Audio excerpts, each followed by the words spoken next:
ஒரு ரூபாய்க்கும் 20 பைசாவுக்கும் உள்ள விகிதம் அப்படின்னு கேட்டிருக்காங்க. ஒரு ரூபாயில் எத்தனை பைசா இருக்கும் அப்படின்னா 100 பைசா இருக்கும். இதில் ஆல்ரெடி 20 பைசான்னு தான் கொடுத்துருக்காங்க. இது ரெண்டுக்கும் உள்ள விகிதம், ரெண்டு இதை கம்பேர் பண்ணுறோம். கம்பேர் பண்ணும்போது இது ரெண்டோட அலகு, அதை யூனிட்ஸ் வந்து ஒரே மாதிரி இருக்கணும். இது ரூபாயில் இருக்குது, இது பைசாவில் இருக்குது. அப்போ எல்லாத்தையுமே நம்ம பைசாவில் மாற்றிட்டோம். ஒரு ரூபாய்க்கு 100 பைசா, இதை 20 பைசானே வச்சுக்கோங்க. இப்போ 100க்கும் 20க்கும் உள்ள விகிதம் அப்படின்னு கேட்டிருக்காங்கன்னு அர்த்தம்.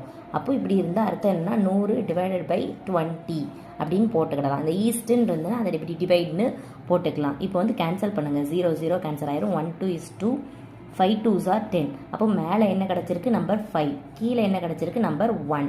அப்போ இதோட விகிதம் என்ன? விகிதம்னு கேட்டிருக்காங்கல்ல. ஸோ 5:1 அதுதான் இதோட விகிதம். ஓகேங்களா?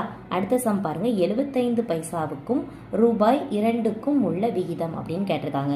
75 பைசா 2 ரூபாய்னா எத்தனை பைசா? ஒரு ரூபாய்க்கு 100 பைசா. அப்போ 2 ரூபாய்க்கு 200 பைசா. இப்போ 75/200. ஓகேங்களா? இப்போ டைரெக்டாக இதை 25th டேபிளில் அடி கொடுத்தாலும் சரி. 25th டேபிள்னால் என்ன வரும்? 3 25s are 75, 8 25s are 200 அப்படின்னு வரும். இல்லைனா நீங்கள் சின்ன சின்ன டேபிள் 5 டேபிள்லேருந்தே கொண்டு வரதா இருந்தாலும் சரி.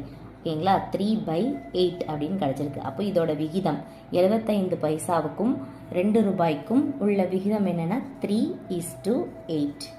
அடுத்து பாருங்கள். 1 மீட்டருக்கும் 50 சென்டிமீட்டருக்கும் உள்ள விகிதம் அப்படின்னு கேட்டிருக்காங்க. 1 மீட்டர் 100 சென்டிமீட்டர்னு நமக்கு தெரியும். 1 மீட்டர் ஈக்குவல் டு 100 சென்டிமீட்டர்னு தெரியும். அப்போது 100க்கும் 50க்கும் இடையே உள்ள விகிதம் ரெண்டையும் ஒரே இதாக மாற்றிக்கணும். இதில் பைசான்னு இருக்குது, இதில் ரூபாய். இது பைசான் இருக்குது, ரூபாயின் இருக்குது. ஸோ எல்லாத்தையுமே பைசாவாக மாற்றிடுறோம். இங்கேயும் ரூபாயின் இருக்குது, பைசான் இருக்குது. எல்லாத்தையுமே பைசாவாக மாற்றிடுறோம். இதையும் 100 பைசா, இது 20 பைசா அப்படி மாற்றிட்டு ஒரே அழகில் மாற்றிட்டு அதுக்கப்புறம் கேன்சல் பண்ணணும். இப்போ இங்கே 1 மீட்டர், இங்கே சென்டிமீட்டர் அப்படின்னு கொடுத்துருக்காங்க. அப்போ 1 மீட்டர் ஈக்குவல் டு 100 சென்டிமீட்டர். இப்போ 100க்கும் 50க்கும் இடையே உள்ள விகிதம் என்ன? அப்போ 100 50. அப்போது என்ன வரும்? 100ஐயும் 50ஐயும் டிவைட் பண்ணிங்கன்னா என்ன வரும்? 100ஐயும் 50ஐயும் டிவைட் பண்ணிங்கன்னா என்ன வரும்? 2ன்னு வருமா? 2/1. அப்போ 2:1. ஓகேங்களா?